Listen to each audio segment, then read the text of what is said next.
kepada pengguna jalan, tetap kita harus berhati-hati meskipun kami sudah melaksanakan standar keselamatan kerjaan di lapangan.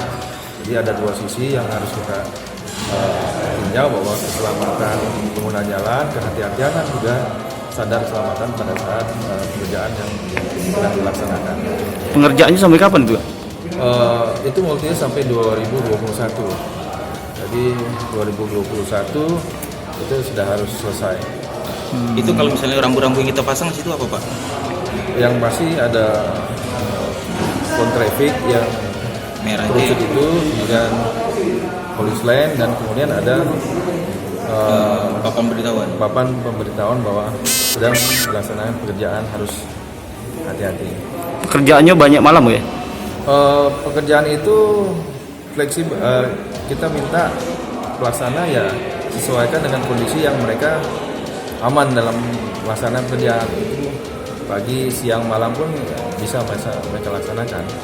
Nah, kalau kondisinya Macet, hujan deras, ya tentu mereka harus break karena takut menimbulkan kemacetan, gitu kan, atau bahaya bagi pengendara yang jarak pandangnya terlalu